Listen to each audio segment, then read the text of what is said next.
UFC's back. It's always there, actually. It's never been gone. But I'm going to try to start get back in the UFC and fighting, and I'm going to try to get back into boxing.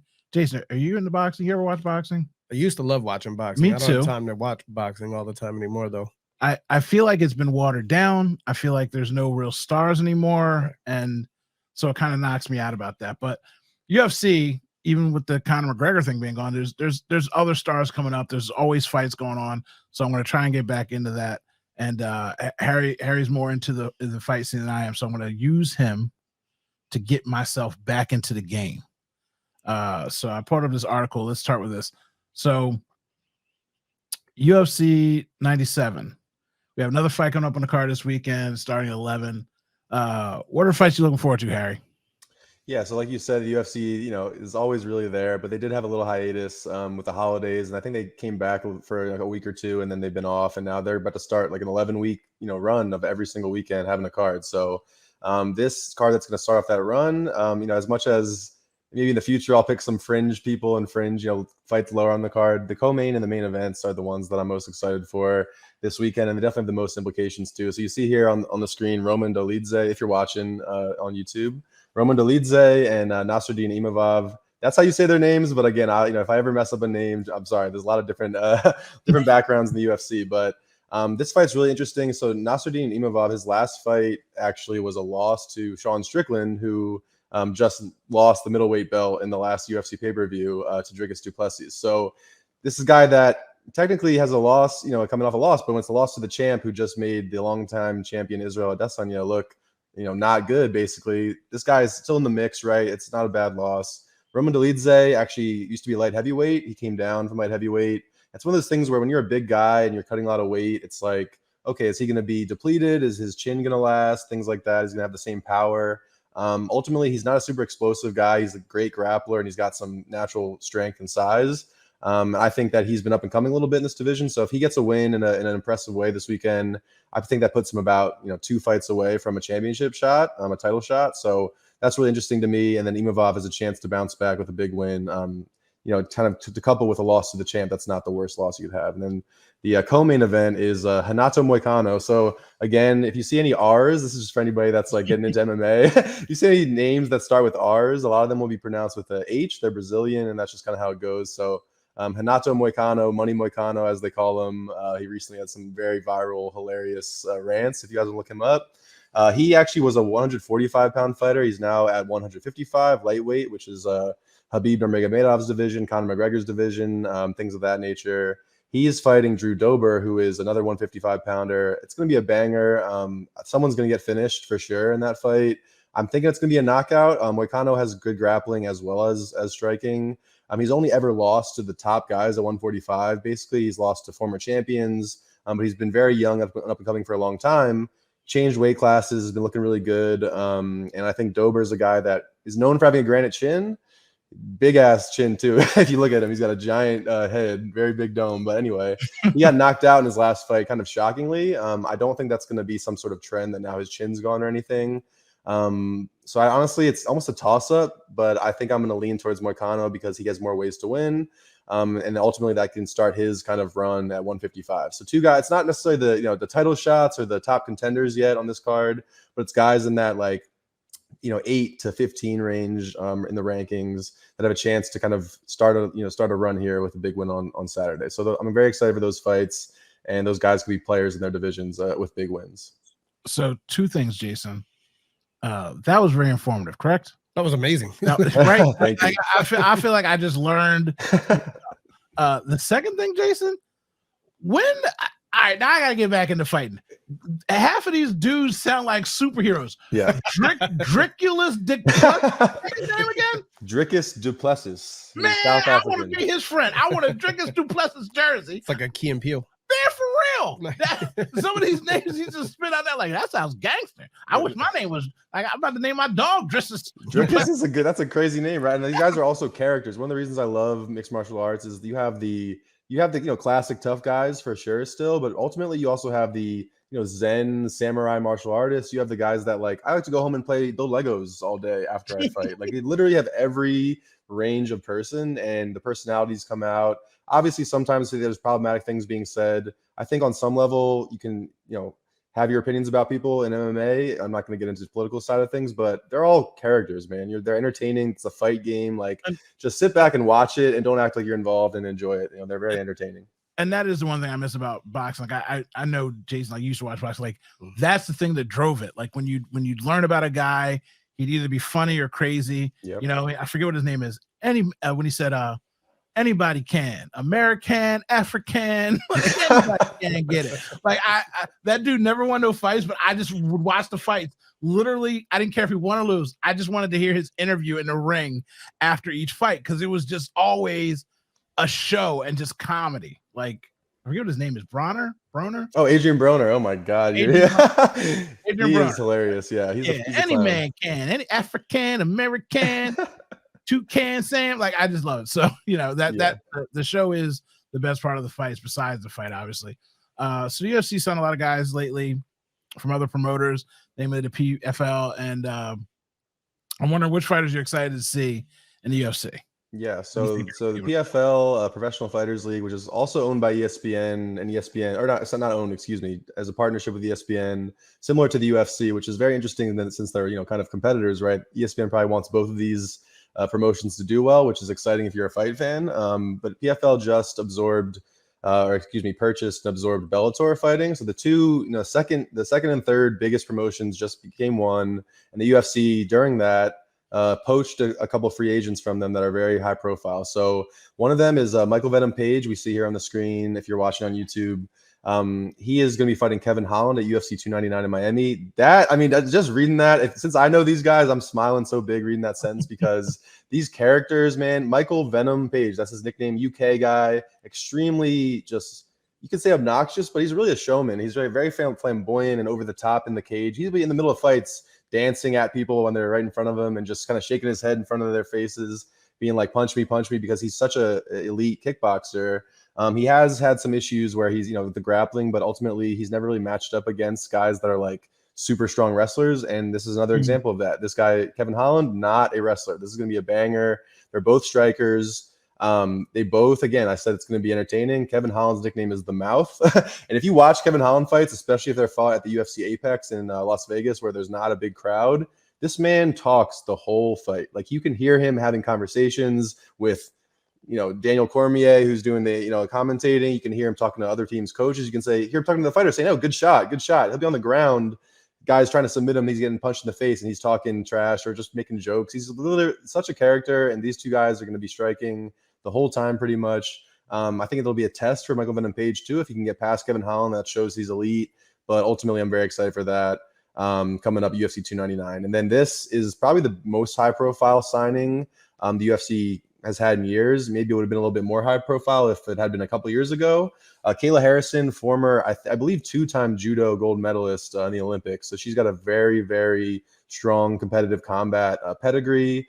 She fought for the PFL and was an undefeated fighter. They were talking about her fighting Amanda Nunes, who's the GOAT of women's martial arts for years. I do know her. Yeah. Right, exactly. And people were saying, man, I don't know, Kayla might be the one, right? She might be the one that can do it. They talked about Kayla fighting Chris Cyborg Justino, who is... Cyborg is still fighting? Cyborg is beating motherfuckers up. She just had a one-punch KO in boxing. In boxing, actually. She does boxing, too. One-punch knockout in boxing within the last 2 weeks. Yeah, she might be the GOAT, honestly. She just went to boxing. I didn't know she was still doing... No, she's doing both. I mean, that's the thing with her, is that she's been doing it for a long-ass time. She was undefeated for 10 years. Finally got signed with the UFC. Amanda Nunes knocks her out quickly. And they never do a rematch. And it's one of those things where it's like, Amanda will always have that, but Cyborg, besides that one loss to another elite grade fighter, destroys everyone. So she's going to be the one that everyone wished Kayla stayed to fight. But lo and behold, she's coming to the UFC finally. Amanda Nunes is gone. She's retired. But Kayla's the type of girl that could bring Amanda out of retirement, let's say, if she has a run down the UFC. The issue here is that she's fighting a former champion in Holly Holm, who Holly's probably 42 years old now. She's definitely getting up there. too. What is she doing still fighting? I mean, I guess Holyfield's did. I can't say nothing. I was saying, like, she's beating people up. That's what she's doing. Yeah, So yeah. ultimately, at the end of the day, Holly Holm was the famous, arguably the greatest upset in the history of mixed martial arts. Knocked out Ronda Rousey back in the day. So pause real quick. Go ahead. Yeah. Again, there's only certain things I know about. Did you watch the Ronda Rousey fights back in the day, Jason? Of course, I watched those fights. Who did you compare her to? Rousey? Yeah. Oh, I don't remember who she was. I hated watching Rousey no, fight. if you watch another fighter, like think of a fighter in your mind, who does she remind you of? Or they were talking about a boxer. They tried to make her out to be Tyson. Yes, she was a quick hitter, end it in the first round, everything like that, and that she had no stamina. But that I just wanted you to say it so that we were all on the same page that you know it. I remember it just being so vivid. Like I watched her first fight because of whatever from wrestling. We all know her from wrestling. And she whooped this person up. The second time, by her third fight, I had people that didn't even know anything about UFC, women's fighting, anything. We're talking about, bro, I'm going to a party. I got to get there early because apparently she be typing people out like Tyson. Yeah. Like that wave for her was the most insane wave I've seen for a white woman not called a Karen I've ever seen in my whole entire life. It was perfect marketing too. Everything about it was perfect. It was a dream moment in time. With it just so crazy. I'm sorry. Go ahead. No, I love that you guys brought that up because that was also right after Dana White said, "I'll never employ women in the UFC." Right, and then Ronda Rousey becomes the second biggest star in the history of the UFC behind Conor McGregor. I mean, that's like you said, you had to be there maybe to remember that run, but she was butt in the seat. I want to watch Ronda Rousey submitting armbar. That's what she did for the most part. Armbarring girls in 15 seconds. Yeah, like crazy, right? I will say that I had buddies who were like big Rousey fans at the time in college, I believe, when I was watching Rousey back in the day. So she always seemed like she had deficiencies to me. Not great striking, lack of head movement, but she wasn't fighting anybody that could really tough it out with her. And I think she had this aura about her as well. Like women were going out there making rash decisions, going for takedowns or big punches or things that maybe were out of character. And they thought, oh, this is my only shot. I have to go for something big. And then she fights Holly Holm, who former world champion in kickboxing and boxing, goes in there and just embarrasses her. Honestly. I mean, throughout the entire fight, she was getting embarrassed. And then when you end it with a head kick, you're asleep. I mean, that's incredible. No one ever thought they'd see Rousey like that. So Holly Holm, that's what I said about Tyson, though. Right. He had that aura that scared grown men that were fighting and beating other grown men, champions of their own right. He was just scaring them to when they got into the ring, it was like, I can't make a mistake. And then one person takes blood from a god and it's like, oh, I could get him. You know what I mean? So that's what it is very similar just in that whole retrospective story. So that's a great comparison, and I totally agree. And then again, Holly Holm does it. Her nickname's the Preacher's Daughter. I mean, she's got this, very. I think it's a very cute kind of nickname for someone that is just this disciplined, very professional fighter and very good at everything at this point. At that stage in her career, she was not very good at grappling, but Rousey couldn't close the distance and get her. And then she ends up losing the title in her next fight to another great fighter. But she was deficient in the grappling, right? I've watched Holly Holm fight since then, and she has gotten so much better at grappling, and she's strong. She's built. She's one of those fighters that can fight at 135 and 145.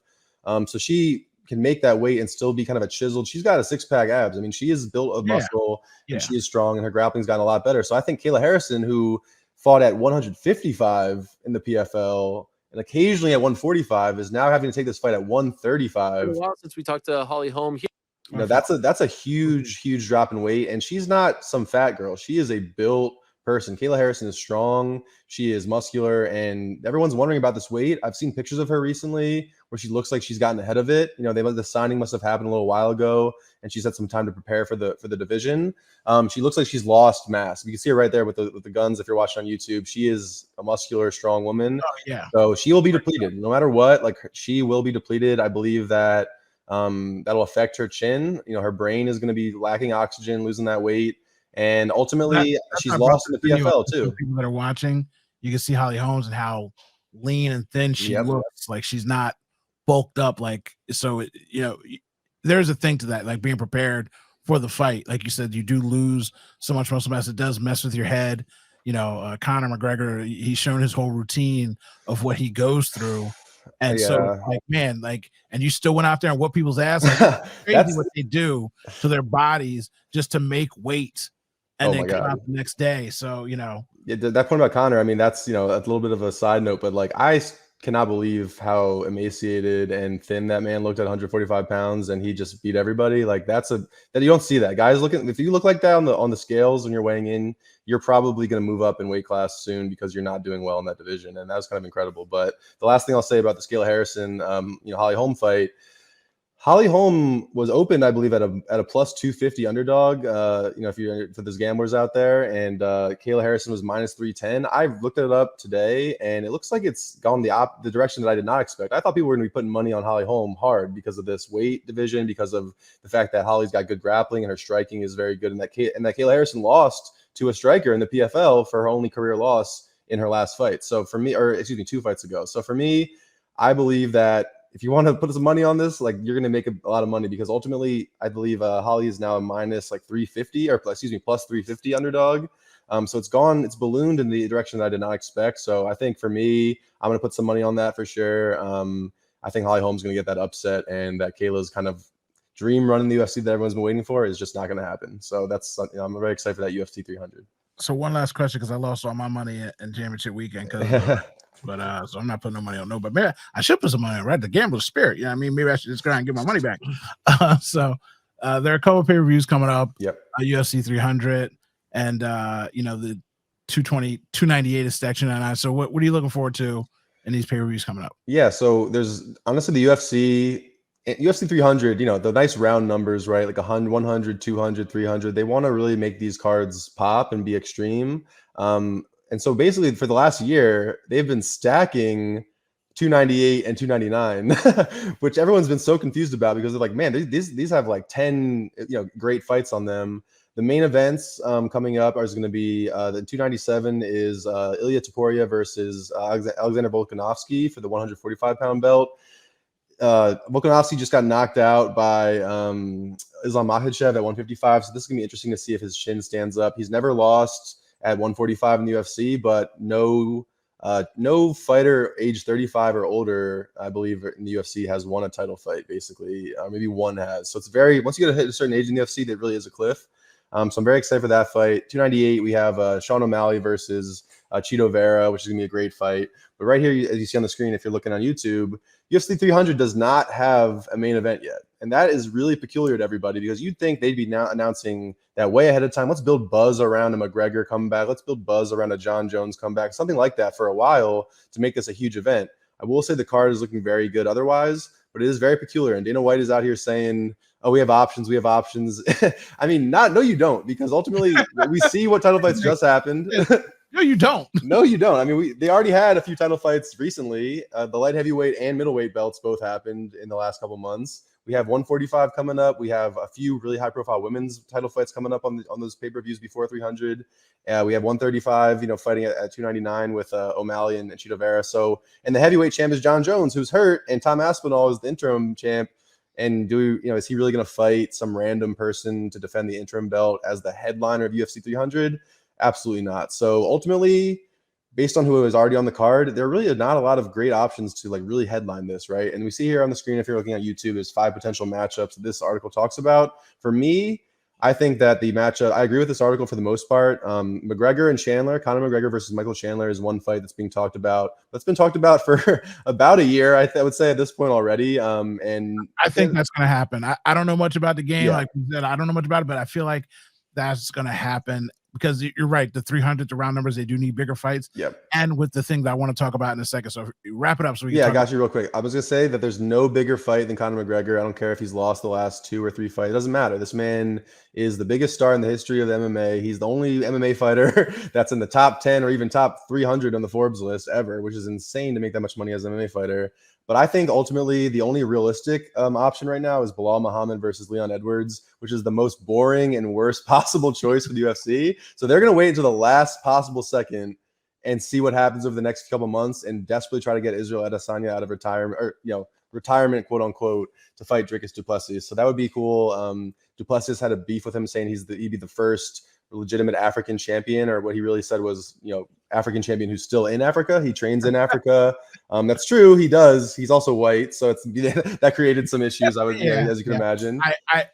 It's funny. It's like I said, certain things do percolate to my ear level when it comes up. But yeah, ultimately, I believe right now it's a toss-up, and that the sleeper pick that could happen if Michael Chandler gets screwed over, which would be hilarious because he hasn't fought anybody. He's been waiting for the McGregor fight.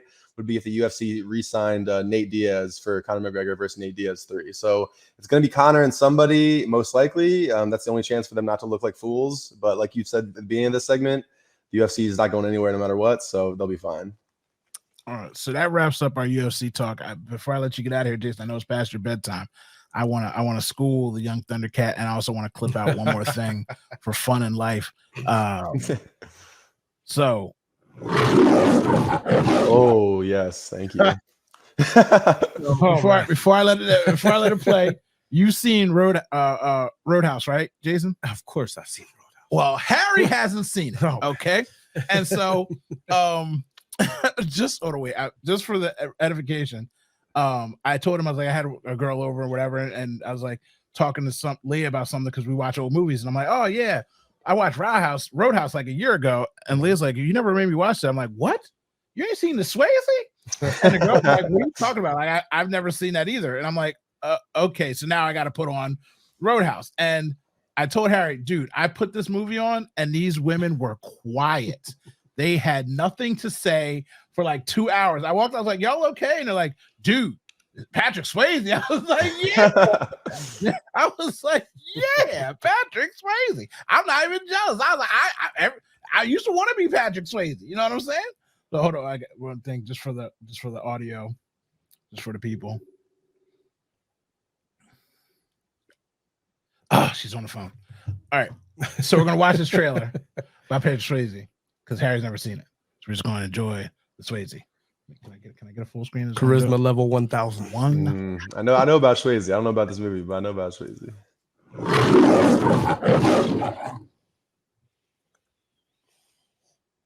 Can I buy you guys a drink?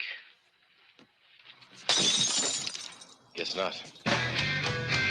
Love old school trailers still. Is Dalton. I thought you'd be bigger. Opinions vary. When he's around, anything can happen. How's a guy like you end up a bouncer? Just lucky, I guess.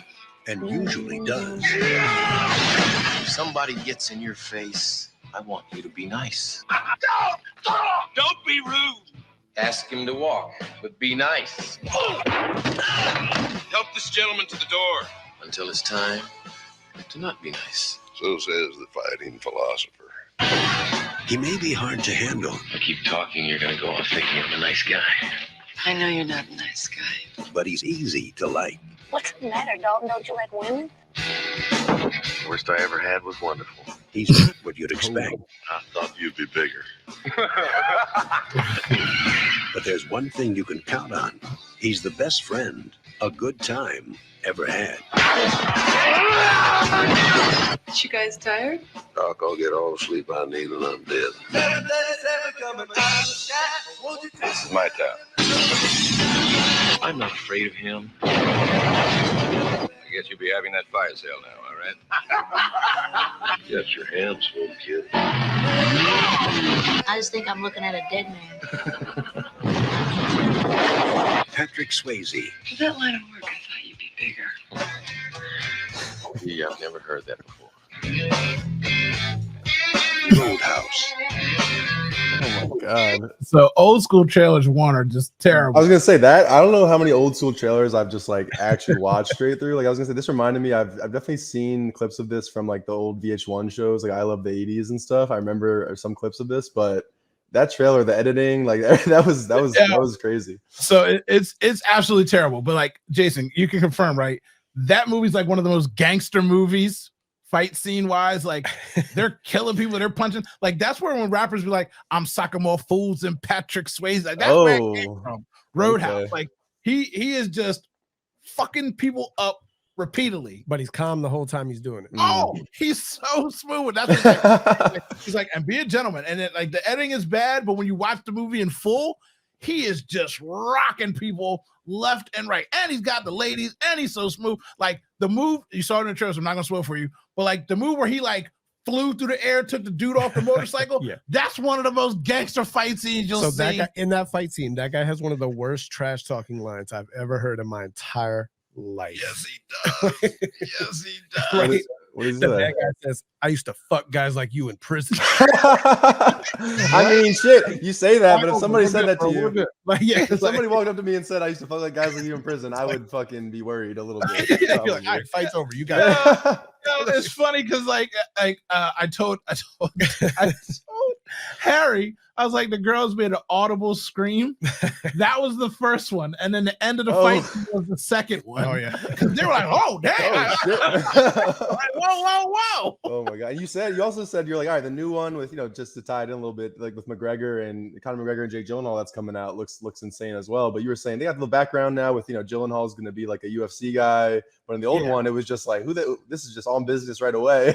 That trailer was like, here's Patrick Swayze, put like whatever the sound effects were for all those punches. He was just the guy who got called in for. he's a cooler. Yeah, he's brought in to calm down issues at bars that are out of control. Yeah, he's just a regular, just a bouncer dude. He's cool as hell, man. He's cool. And I would say also Sam Elliott. There was a lot of Sam Elliott in that trailer. I was like, what the hell is Sam Elliott doing? Hey, look, I'm straight as an arrow. I'm straight as an arrow, but I'll tell you. Yo, he was looking. Wait. First of all, watch yourself. You ladies watching, Jason. I'm putting her comment back up on here. I'm answering this question. For me, since I am as straight as an arrow, it's a Roadhouse Swayze as opposed to Dirty Dancing. Both Swayze. are the wrong answer, by the way. Wrong answer. Yeah, Point Break Swayze is the I correct answer. mean, you got Keanu in there. They don't fight with Keanu. You know what I mean? Like 3-word sentences. We out there on that break. But let me tell you something. Dirty Dancing is really dirty. I have children now, and I cannot condone a grown man hanging out with this young female. No. In the corner. I'm just letting you know right here, right now. When you know you're old. Hey, when look, you realize. that's right. That's right. Now I feel some sort of way about what was going on in that movie. So it's this is what it is, Kate. I'm getting you off the screen right now. So now we gotta go ahead and I don't even know what I want to use this for. We're just wilding out now. This is good. Let's watch this. Let's watch this new trailer. Before we start, do you have insurance? What? Your coverage good? Like Gyllenhaal loves getting jacked for movies Oh, he too. loves it. He loves it. About like 25 minutes, I'd say. I just slapped you. Are you all right? What?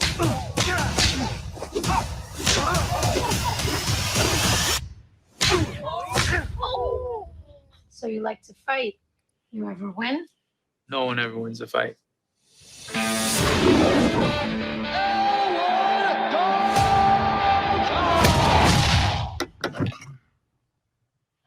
This ain't the Holiday Inn, pal. I'm moving. A friend of mine suggested I come talk to you. I own a roadhouse out in the Florida Keys. Lately, it's been attracting the wrong clientele. I can pay you good money. Judging by your car, you need this. Well, I like my car. Think about it. Come on, I know who you are. Elwood Dalton.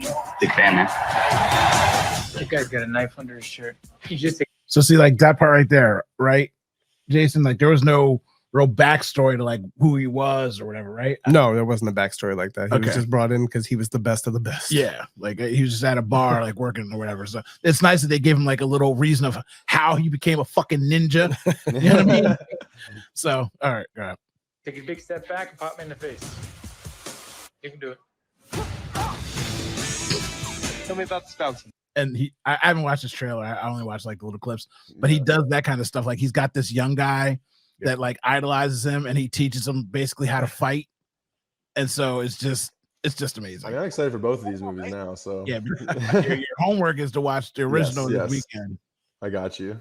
All right. But then he'll haul off. Really interesting guy overall. Brand wants to take the roadhouse away from me. He wants to build some resort. I should warn you. People have a certain way of getting things done around here. Hey, fellas. Looks like you're having a smacking night. Dalton! I got a tip for you. Don't let no one get this close. Come on, bro. Let me guess. Threaten me. Tell me to get out of town. I get the impression that he can't be threatened. Once Knox is on the job, it's over, baby. It takes a lot to get me angry, but when I am, I just can't let go.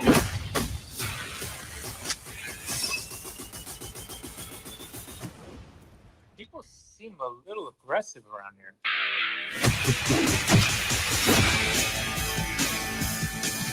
Is that one in front of yours? No, I just broke his arm. Yo, they couldn't get McGregor one acting class, just like a week of acting classes, just something. So we're those 80s actors. It's not that different, man. It's not that different. So just to be fair, I did what the other thing I told Harry was the guy that you gave that line for. Yeah. His job was to be a goon. Oh yeah, an absolute goon. His job was, I told Harry, I was like, yo, this guy's like, yo, burn down a building, no problem. Yep. No problem. Knocking an old lady down the stairs, no problem. Like he literally had no issues with everything he was told to do. So Conor McGregor talking like that and being that way, it's actually true to the remake. I don't want him taking acting lessons. I don't need some highfalutin dude. I want a dude that looks dumb enough to do whatever I tell him to do and kill whoever I want him to kill. That's the kind of guy I'm trying to hire. You know what I mean? I got you guys here for now, but you can be replaced by somebody that don't talk back as much as y'all do. Oh my God. After Harry watches the first Roadhouse, he's coming back with long hair, putting money on that. I've had long hair multiple times in life, so I probably will. See, you lucky nobody watching this late. I mean, because I got pictures of Harry with long hair. I was gonna throw it up on the screen next time we talk about it. I'll be like, yo, Harry tripping, boy. You about to be Jack. I'm about to be back to Swayze, baby. Back That's to right. Swayze. That's right. That's right. You know what I mean, and whenever Jack Gyllenhaal, I call him Jax Gyllenhaal when he gets like that. Whenever he gets like that, it's serious business. I know the movie's gonna be fire. Oh, he And put it's his on whole Prime, foot so in I that. got to go nowhere to watch it. I can watch it like 9 times in a row. Yeah. Back in the day, that's how Roadhouse was. It was like, oh my God. I think it's gonna. I mean, just that trailer alone, like, it's one of the situations where sometimes trailers like show too much of the stuff you want to see in the actual movie, right? Like the fight scenes. But I think they're just like being over the top. Like this movie is gonna be like 75% this, like people just beating the shit out of each other. And like again, McGregor acting, whatever. Those punches and those those things that he was throwing in that trailer looked very legitimate, right? So I think like that'll be exciting, and he definitely was on something for that. He's pretty bulky in that in that trailer. Definitely couldn't make 155. So, but yeah, I'm excited for that movie, and I'm more excited honestly right now to watch the remake or the original because, like you said, Swayze and Sam Elliott. Like I said, Sam Elliott. I've never seen him without a giant mustache, and to see him with some long flow and just talk. I'm like, wonder what's up with that guy. Hey, like I said, I'm comfortable in my manhood, but that old Pop was flying that movie, boy. He was motherfucker, boy. Because he's in there kicking ass too. And him and Patrick, like when I was a kid, you how you're dumb. I told my dad, I'm like, yo, that's his dad. And my dad's like, that's not his dad. I'm like, yo, they look exactly the same. They looking dudes. Patrick's gonna have great, like, that's his dad. Like they're it's man, I'm about to go watch it again. It's just a good movie. And now I'm excited for you to see it, pass it on to the youth. Yes. Before you turn 30, you're getting old, like I said, Harry, out here. Yes, I know. I know. You'll be 40 and I'll be 90. So anybody who made it this long, I appreciate you and I thank you. There's 60 holding on. I don't know who are you. I know Kate's still here. She's here for Jason, trying to wait for a man to come on. I told her she wasn't asleep. You see what I'm saying? Bro. You thought I told her she wasn't asleep. I tried to send him home to you an hour ago, girl. I tried to send him, but he said, "Oh, she's asleep now." And now she saw the Sam Elliott, so I'm good. That's right.